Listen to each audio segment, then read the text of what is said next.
Welcome everyone. Thank you all for being here today. I'm going to present the work I carried out during my PhD, which is entitled Scaling Up and Evaluating Surface Reconstruction from Point Clouds of Open Scenes. To start with, I will contextualize the PhD. I was hired by the IGN, the French National Mapping Agency, and one of its central tasks is to digitally represent the geometry of the French territory.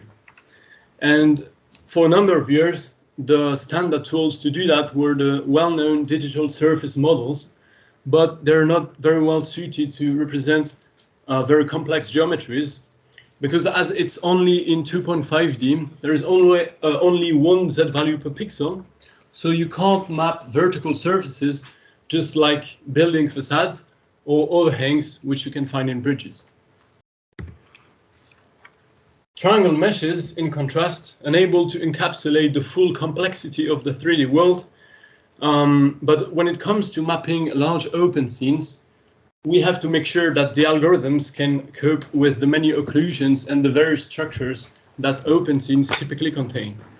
The second challenge is to make sure that massive data sets can be processed, because when it comes to mapping the French territory, we need to acquire a lot of data and we need to make sure we are able to process them. Unfortunately, triangle meshes can't be obtained straight from sensors. The best data I had access to were point clouds that can either come from multi-view stereo, based on the matching between overlapping images, or LiDAR point clouds that are often based on the time of flight of laser pulses.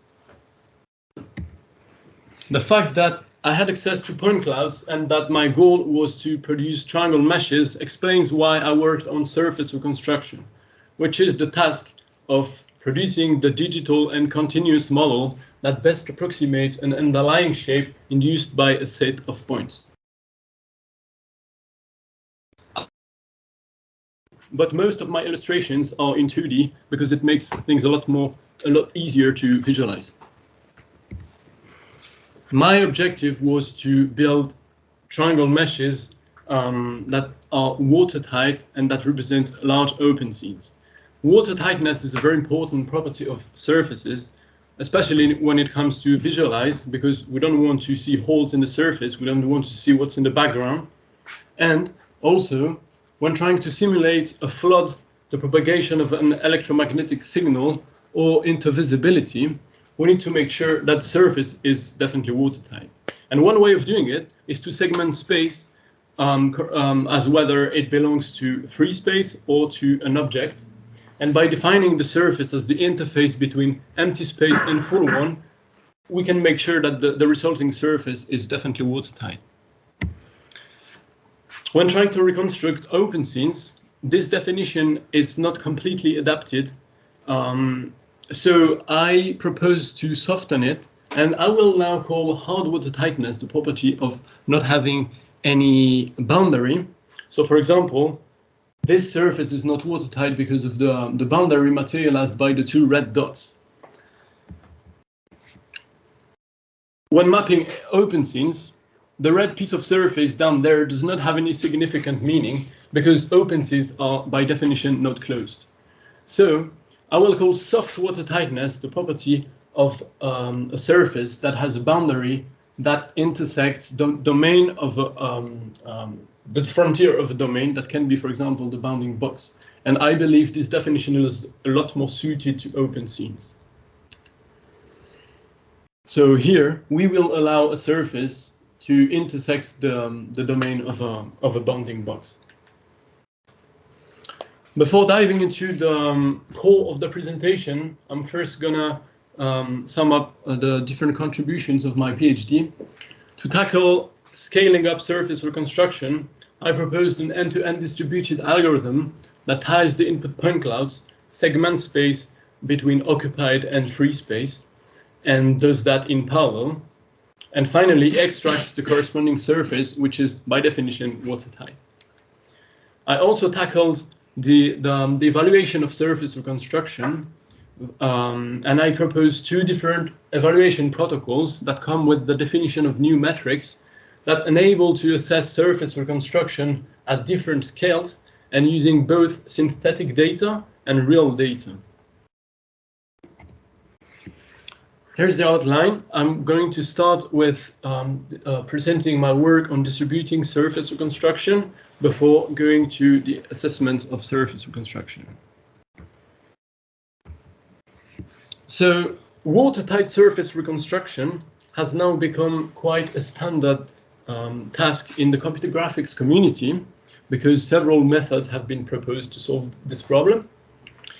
And with the rise in sensor capabilities, it has become possible to acquire massive input data, but watertight surface reconstruction guaranteeing, large-scale watertight surface reconstruction remains a challenge.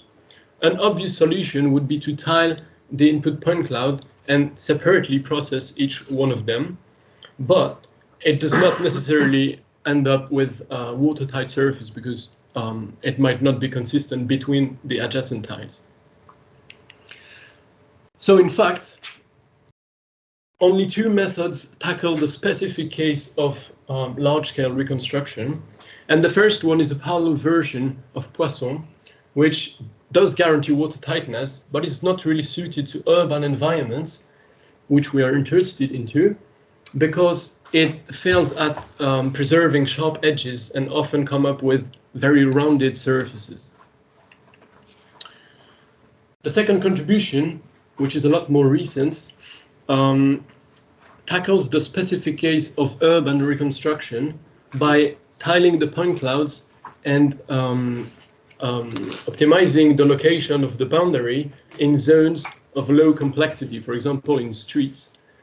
But the problem is they do not come up with guarantee of watertightness for the output surface. The end-to-end distributed algorithm that I proposed is based on a reference one that was proposed in the following paper, and I'm going to present it now. This algorithm makes use of the point locations and sensor positions, so positions from which each point has been acquired. And it proceeds by computing the Delaunay triangulation of those points, computing so-called Dempster-Sheffer masses, which give an indication on whether space is filled by the object or belongs to free space.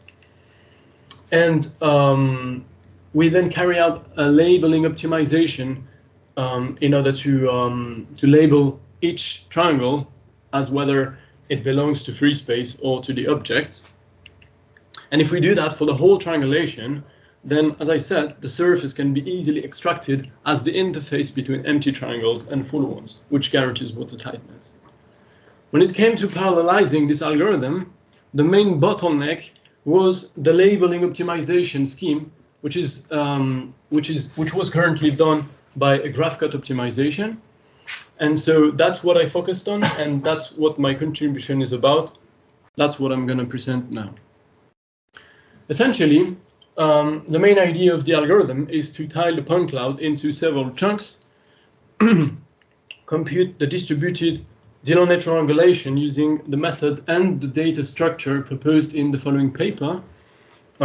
So there are some triangles that belong to only one tile, but triangles connecting points from different tiles are said to be shared.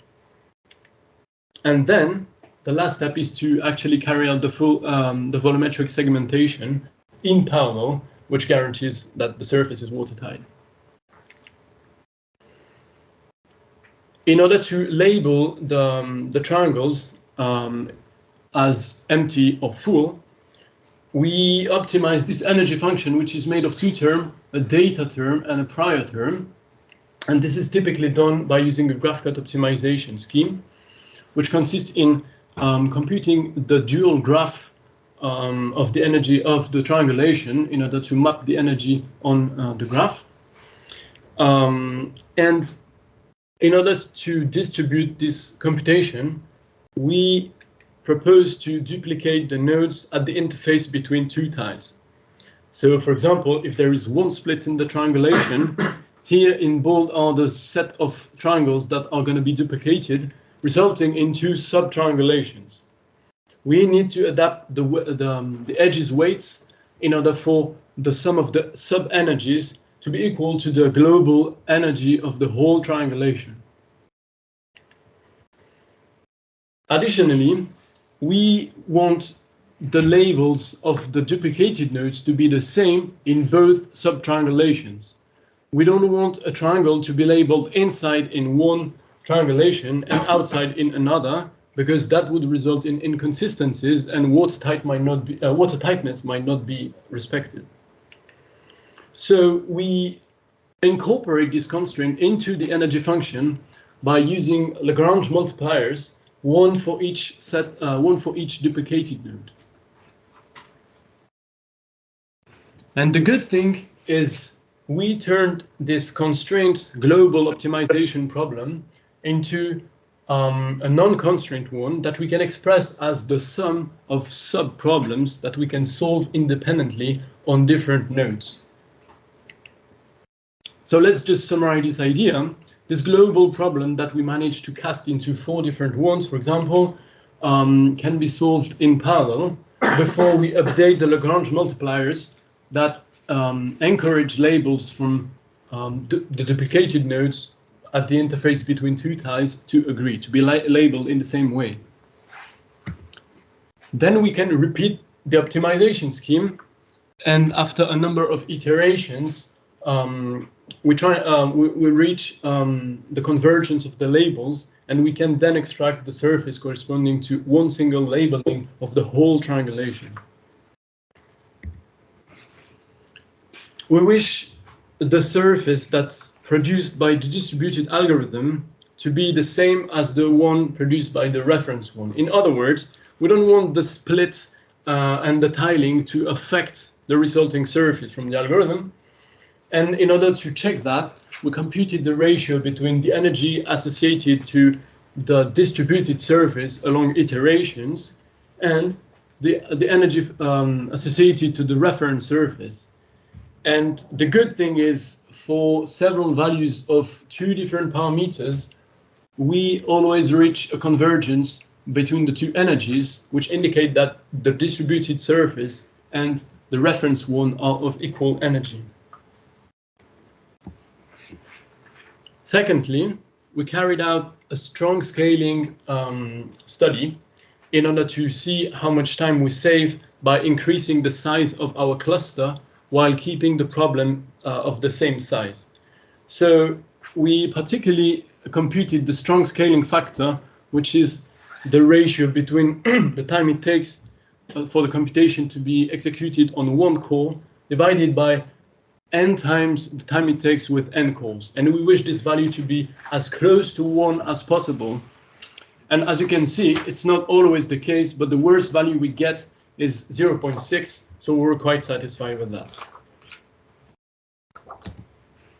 Okay, this is the final data set on which we tested our algorithm, and represents an area of the city of Toulouse. And it contained 350 million points coming from both aerial and terrestrial LiDAR. We divided this data set into 10,000 tiles, which you can identify with the different colors. And it took 17 hours on a 7 executor cluster. I hope you can appreciate the global coherency of the scene. You can identify the streets here, and here is the river, which explains why there were very few points reflected on the surface, resulting in big triangles. And we can also we're also satisfied with the reconstructions at close range of the arches here, which indicates that sharp edges have definitely been preserved. To conclude this section, we proposed an end-to-end distributed algorithm which allows to control computation time and memory consumption as long as we have enough computing power. This algorithm proceeds by tiling the input point cloud and separately processing each tile. It guarantees some nice properties as water tightness and a good matching between the reference and the distributed surfaces. This work has been published at the International Conference on 3D Vision in 2021. Now I'm going to present the contributions about evaluating surface reconstruction, starting with a protocol proposed using synthetic data. Why are we trying to evaluate surface reconstruction? Well, the reason is for the same input point cloud, several approaches have been proposed, resulting in different surfaces, which can be non-equivalent in terms of geometry, but also topology. So the two questions that we could wonder are which one is the best and by how much? Can we quantify the accuracy of the reconstructions? And so that obviously leads to the necessity of having access to some kind of ground truth, which can, let's analyze what has been proposed so far in the literature. Meshes have been used as a ground truth, which leads to the necessity to define everything in a synthetic case. The meshes have to be as realistic as possible, and we need to virtually scan the surface, the mesh model, in order to produce the input point cloud that's going to be fed to the algorithm. We can't use a real point cloud, run a surface reconstruction algorithm, and use the result as the ground truth. Otherwise, algorithms making more or less the same priors, or the algorithm itself, might be unfairly favored. Point clouds have also been used as a ground truth model, and Berger, in the following paper, has used implicit field, which is essentially sign distance function. And based on the ground truth that we have access to, here are the different methods that have been used to compare the reconstructions to the ground truth. First, some authors have compared the methods on a visual basis, which obviously leads to some problems because one might be tempted to favor their own method, and we cannot quantify that. When we have access to a ground truth point cloud, the typical method was to compute distances from the points to the reconstructed surface. And assuming we have access to a mesh model as the ground truth, it's often the case that we sample points from the ground truth and compute the distance to the reconstruction before swapping the roles of the two surfaces and compute the mean distance from the reconstruction to the ground truth. And Berger, in this paper, has adapted to this protocol to its implicit field. So it's an analogy of these metrics, but using the implicit field. In this work, I'm going to focus on the case where we have access to a mesh model as a ground truth. So we did everything in a synthetic case, and that's what I'm going to present now.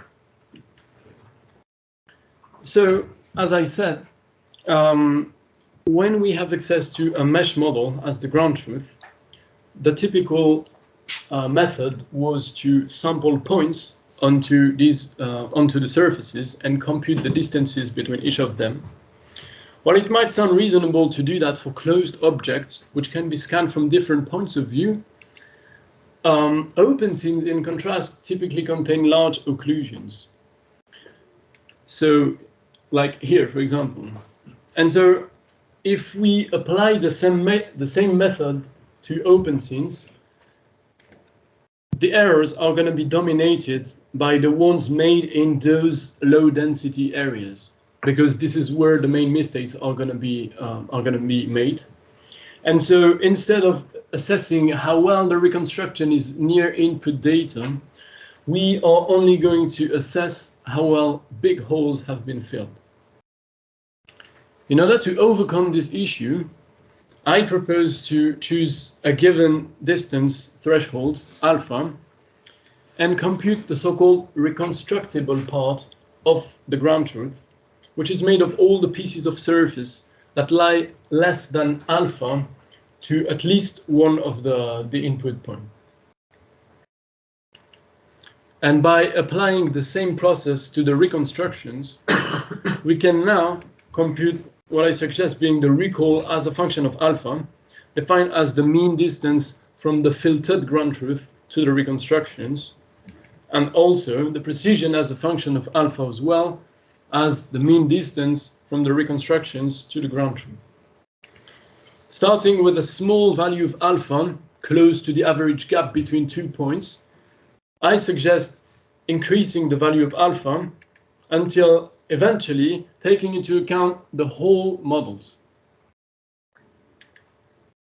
This is the data set I used to test this protocol, because we found it realistic enough. It was produced from very high resolution oblique imagery. It represents and was released by the city of Strasbourg. And so this is the model that we considered being the ground truth mesh model. Now that we have it, we need to come up with a way to virtually scan it. And we did that by developing a small, an aerial LiDAR simulator, of which code is available online on GitHub. The user can tune several parameters, for example, the scanning pattern, flight elevation, the noise model, and this simulator simulates what a LiDAR flown above the scene would have acquired. And this is the point cloud that we end up having with a parallel line scanning pattern.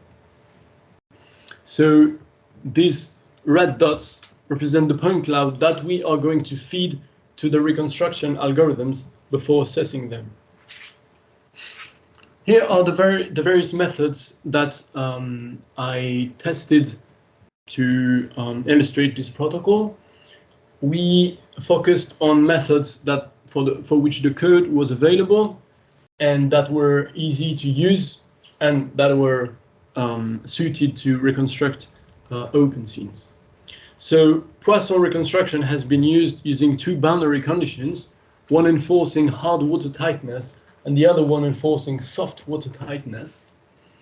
It works by computing the indicator function and extracts an ISO value. SSD, smooth sign distance, compute the sign distance function to the surface before extracting its zero level sets.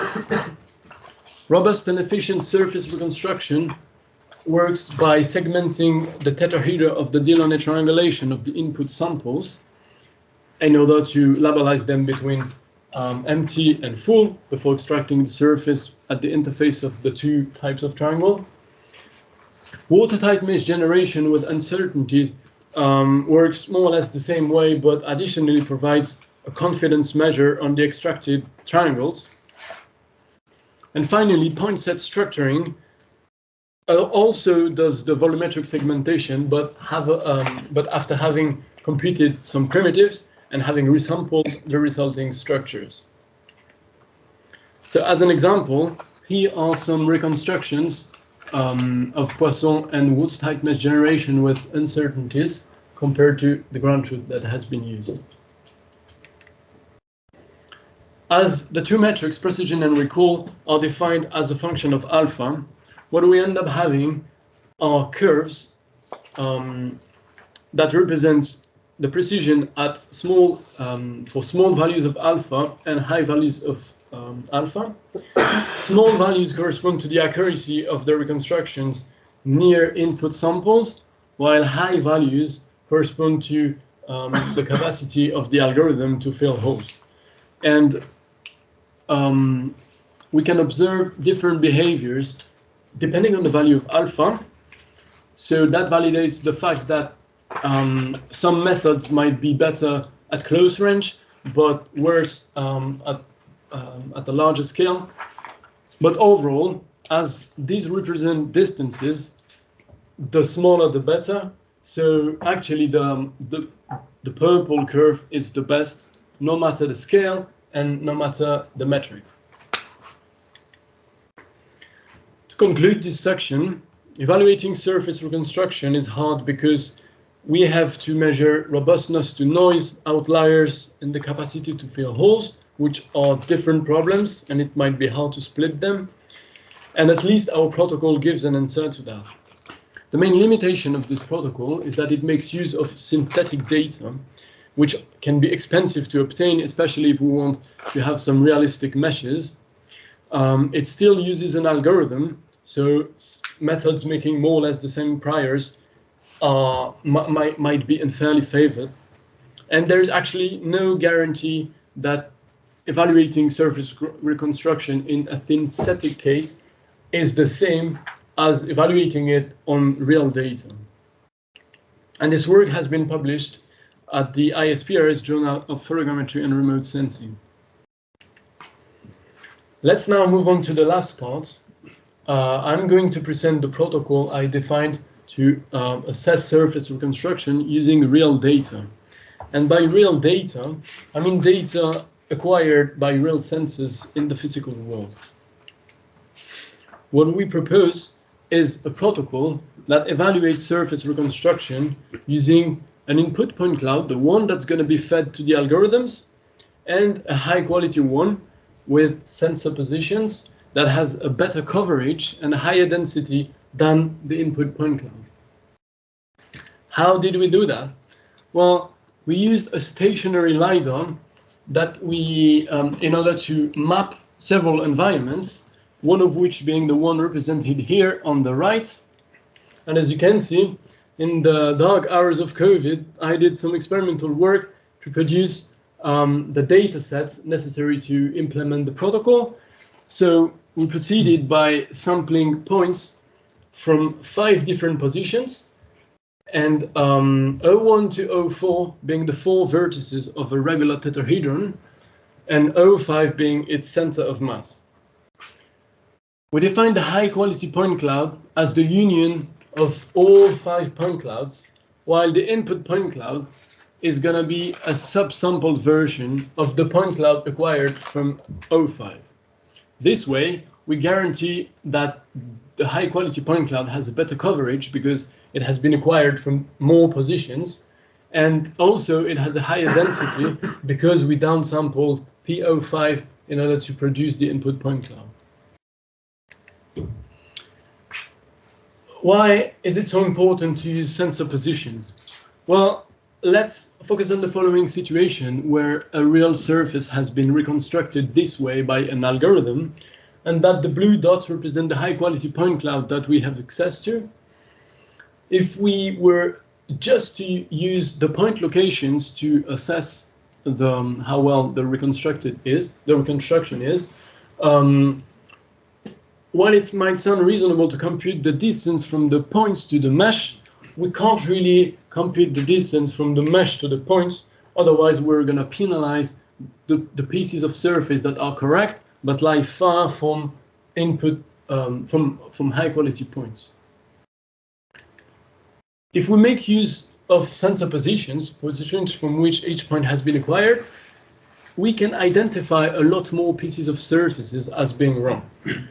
So, on top of being easy to access, sensor positions enrich the observed space. Now, I wanted the metrics to replicate the visibility-based human assessment.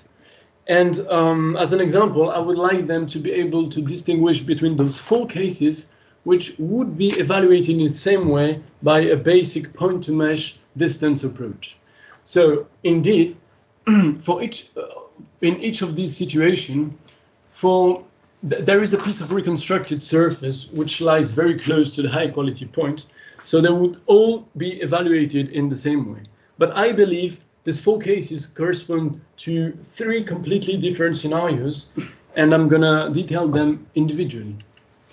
In situation A, the surface lies slightly behind the high quality point, which at a given threshold can be considered as correct, and so is situation B, where the surface just lies in front of it. But on the case C, the reconstructed surface actually hides the correct piece of itself that's close to the high quality point. So what one would see by looking from this position and in the direction of the laser ray would not be the correct piece of surface here, but something lying far in front of it. So that's inconsistent with the visibility information contained in the laser ray. In case D, there is actually not even any intersection between the ray and the reconstructed surface. So what one would see from here would not be the correct piece of surface, but something lying far in the background. So I wanted the metrics that I defined to be able to distinguish between those cases. And here's the definition of the protocol. This protocol makes use of, extracts as much information as possible from each ray. So let's focus on just one of them. I suggested extended the laser ray and computing all the intersections between the laser ray and the reconstructed surface. The next step is to compute the so-called ray distance, which is defined as the distance between the high-quality point and the nearest intersection to this high-quality point. Depending on whether it is smaller or bigger than a given threshold Dmax, we're going to be able to classify points as true positives, false negatives. Now, about the definition of those classified points. As I said, we choose a threshold distance that defines a tolerance zone around the high quality point. And should the nearest intersection to it fall into this tolerance zone, then we would consider it as being a true positive. Otherwise, if this point was to be lying far outside of the tolerance zone, in front of it, we would consider it as a false positive. And the second case where a point would be classified as a false positive is all the points situated before the closest intersection. False negatives are by definition not points because they correspond to an absence of surface. So we will count one false negative for each high quality point that has not been mapped to a true positive. And having classified those points this way, we can easily compute the well-known precision and recall ratios and combine them into the F-score. Additionally, I propose to study the mean distance of the true positives, which give an indication on how accurate those correct points are. So I believe this can be considered as a close range metric, while those unable to assess the robustness to outliers, this metric allows to assess the robustness to noise. And we can visualize this by plotting the cumulative population of the true positives, and by normalizing it by dividing by the total number of rays, we can identify the last value as being the recall. This is what we get from this protocol. Here you can find all the methods that have tested, and here are the metrics: the mean distance, precision, recall, and F-score. And in order to convince you about the relevance of those metrics, I want to show you that you can guess what the meshes are going to look like by just having a look at the figures and not at the meshes themselves.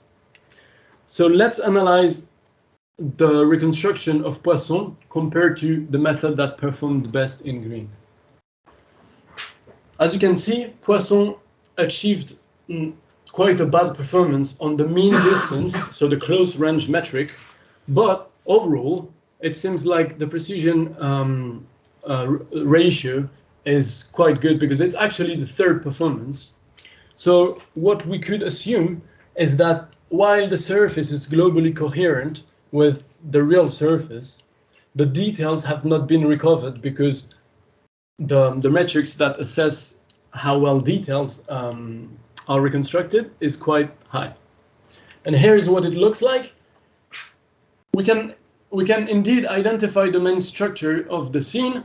We can see the car, the pipes, the boxes in the background. But if we take a look at the details, they have all vanished, which dramatically impacts the mean distance metric. Let's take another example just to check that it was not beginner's luck. Point set structuring achieved almost the best performance on the mean metric, on the mean distance metric, but the worst on the precision ratio. So what we could expect now is that while pieces of surface that are actually correct are very detailed, there should be a lot of inconsistencies with the visibility information. And here's what it looks like. So we can indeed observe that the car has been very finely been reconstructed. The wheel is almost the same as the green method, but we can identify a tremendous amount of undesirable triangles lying in free space, which are inconsistent with the visibility information and thus dramatically impacts the precision ratio.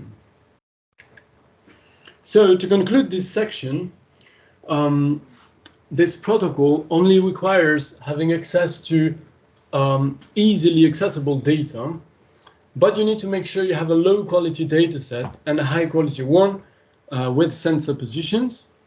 And what you get in return is very insightful metrics which are visibility based and that enable to assess both global and local accuracy. And this work has just been submitted to the Photogrammetric Engineering and Remote Sensing Journal. To conclude on the whole PhD, I contributed to by 3 different pieces of work. I worked on large-scale surface reconstruction and proposed an end-to-end distributed algorithm that scales up to arbitrarily large point clouds. And I contributed to evaluation of surface reconstruction by proposing 2 different protocols, one making use of synthetic data and another one from real data. I took part in 2 international conferences and I submitted a journal paper.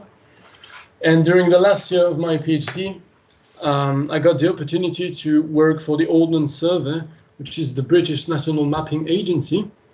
I had a 1-month mission where I had to assess the different pieces of software to build meshes from point clouds that they had access to. What was very insightful is to have the necessity to adapt very quickly to their organization, but also to their data. So I had not necessarily access to sensor positions as here. So that was a very good added value to my PhD. A PhD is quite of a long-term project, and having a short-term goal was something that it gave a lot of meaning to my PhD, and it gave me the opportunity to know what it would be like to integrate a company and quickly adapt to more longer-term deadlines. Let's now draw some of the perspectives of the different work I presented. About the large-scale surface reconstruction, the algorithm that we proposed does the job, but the iterative scheme might sometimes take a bit of time to converge. So either we could try and find a solution that gets rid of it, or it might be interesting to carry out an in-depth study of the parameters that affect the most the convergence of the algorithm.